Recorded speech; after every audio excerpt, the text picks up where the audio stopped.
পাৰিছোঁ এটা ক্লাছ দিবলৈ। আমাৰ সামৰ্থ্যৰে সকলো ৰাইজৰ সহায় সহযোগিতা, বিশ্বাস আৰু সুভাষাৰে জুবিন গাৰ্গৰ নামত এটা ট্ৰাষ্টৰ কথা ব্যক্ত কৰিবলৈ আজি আপোনালোকক নিমন্ত্ৰণ কৰি আহিছোঁ আৰু আমিও একত্ৰিত হৈছোঁ। আপোনালোকৰ বহুমূলীয়া সময়খিনি দি আমাক সহযোগ কৰাৰ বাবে আমি যথেষ্ট কৃতজ্ঞ আৰু আপোনালোকৰ প্ৰতি ধন্যবাদ জ্ঞাপন কৰিছোঁ। এই ট্ৰাষ্টৰ যোগেদি আমি জুবিনৰ আদৰ্শকে লৈ যেনেদৰে তেওঁ সামাজিক দিশত, সাংস্কৃতিক দিশত বা এই ক্ষেত্ৰত জড়িত ব্যক্তিসকলৰ বাবে, নতুন প্ৰজন্মৰ বাবে, প্ৰকৃতি সংৰক্ষণৰ বাবে যিবোৰ কাম কৰিছে, তেনেকুৱা দিশবোৰতে কিছুমান কাম আমাৰ সামৰ্থ্য আমি কৰি যাবলৈ চেষ্টা কৰিম আৰু এই কামসমূহ পৰিচালনা কৰিবৰ বাবে আমাৰ খাৰঘূলি প্ৰপাৰ্টিটো আমি আগবঢ়াই দিবলৈ লৈছোঁ ট্ৰাষ্টৰ নামত। জুবিনৰ সপোনৰ ঠাইখন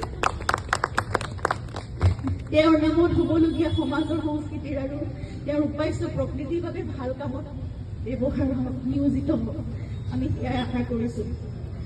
আমি এতিয়া এই থকা ফ্লেটটোতে আমি থাকি যাম আগলৈ, কিন্তু খাৰঘূলিৰ এই প্ৰপাৰ্টিটো য'ত জুবিনৰ বহুত আশা তাত জড়িত হৈ আছিল, সেইখিনি জুবিনৰ নামত হোৱা সামাজিক সাংস্কৃতিক ভাল কামবোৰ, মানুহৰ বাবে কৰা কামবোৰৰ বাবে, কাৰণ জুবিন এজন মানুহৰে মানুহ আছিল, সেই কামবোৰতে নিয়োজিত হ'ব।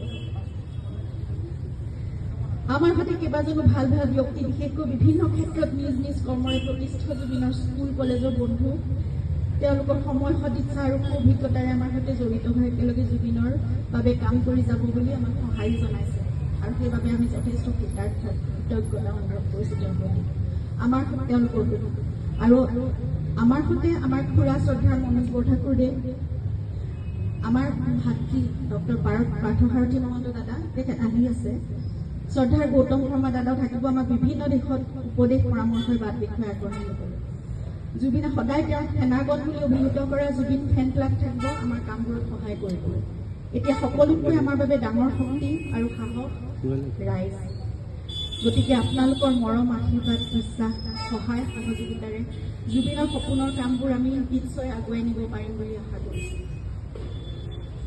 আৰু লগতে এটা গুৰুত্বপূৰ্ণ কথা আজি ক'ব বিচাৰিছোঁ। কালি বছৰৰ প্ৰথম দিনটোতেই মাননীয় মুখ্যমন্ত্ৰী মহোদয়ে তেখেতৰ কথা ৰাখি জুবিনৰ শেহতীয়া ছবি ৰৈ ৰৈ বিনালেৰ বাবে অহা ৰাজ্যিক কৰ 2,90,00,000 টকা জুবিনৰ দ্বাৰা প্ৰতিষ্ঠিত কলাগুৰু আৰ্টিষ্ট ফাউণ্ডেশ্যনলৈ হস্তান্তৰ কৰে।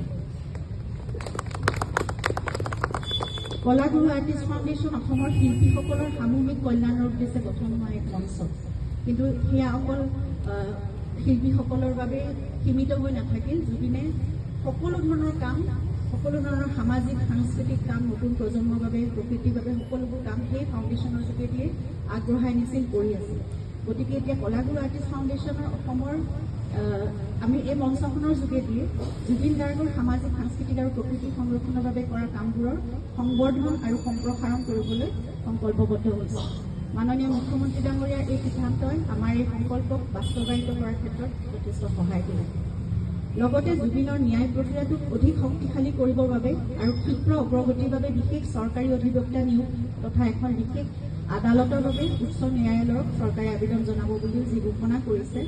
নতুন বছৰে মংগলখনত অসম চৰকাৰ আৰু মাননীয় মুখ্যমন্ত্ৰী ডাঙৰীয়াক এই সিদ্ধান্তৰ বাবে আমাৰ তৰফৰ পৰা আন্তৰিক ধন্যবাদ আৰু কৃতজ্ঞতা জনাইছোঁ।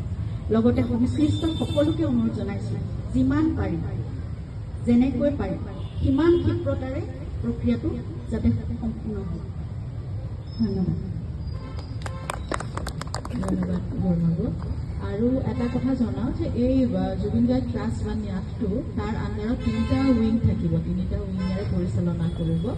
2টা অলৰেডি আমাৰ খুব ভালকৈ কাম কৰি আছে যোৱা কেইবা বছৰ ধৰি। এটা হৈছে কলাগুৰু আৰ্টিষ্ট ফাউণ্ডেশ্যন, সেইটো ইমান বছৰ কাম কৰি আছে ভাল, সেইটো তেনেকেই থাকিব।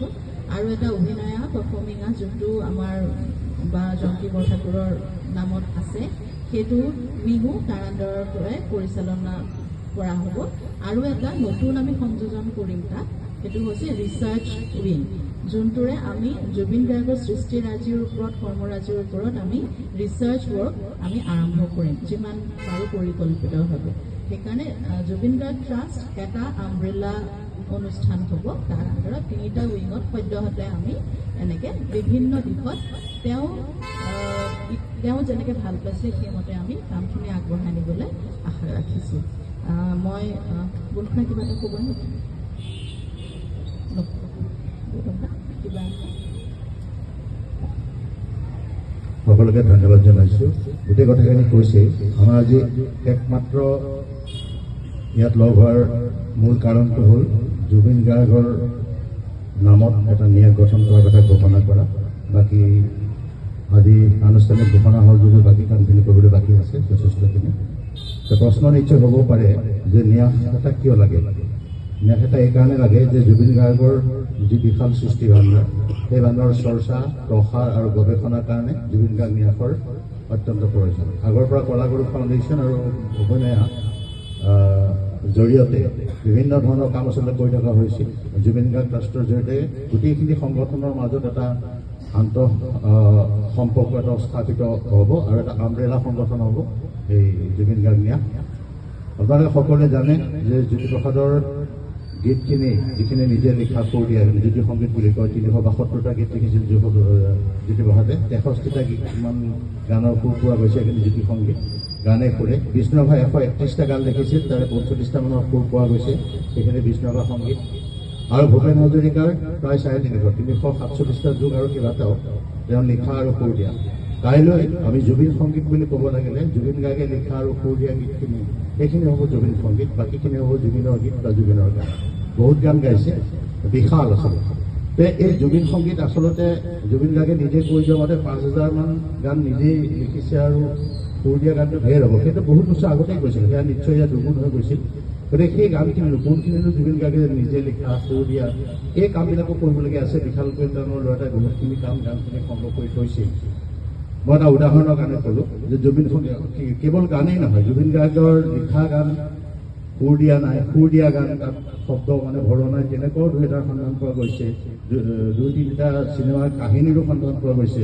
এই গোটেইখিনি লৈ জুবিন গাৰ্গৰ সমস্ত সৃষ্টিৰ চৰ্চা, গৱেষণা আৰু প্ৰসাৰৰ কাৰণে জুবিন গাৰ্গ ন্যাসৰ অত্যন্ত প্ৰয়োজনীয়তা আছে কাৰণে আচলতে এই ন্যাস গঠনৰ সিদ্ধান্ত লোৱা হৈছে। আৰু এই ন্যাস যদিও পৰিয়ালে বন্ধুবৰ্গৰ সহযোগত গঠন কৰিছে, এই ন্যাসক আগবঢ়াই নিয়াৰ দায়িত্ব কিন্তু আপোনালোকৰ, আৰু আপোনালোকৰ জৰিয়তে সেই কামৰ বাবে আমি অসমৰ ৰাইজক অনুৰোধ জনাইছোঁ। আমাক দিহা পৰামৰ্শ দি ক'ৰবাত যদি জুবিনৰ অপকৃত গীত, অৱহেলিত লেখা, অৱহেলিত কবিতা কাৰোবাৰ হাতত আছে, ন্যাসৰ লগত যোগাযোগ কৰি সেইখিনিত সহায় কৰিলে আমি মানে জুবিন গাৰ্গৰ সৃষ্টিৰাজিৰ প্ৰকৃত বিশ্লেষণ কৰা হ'ব।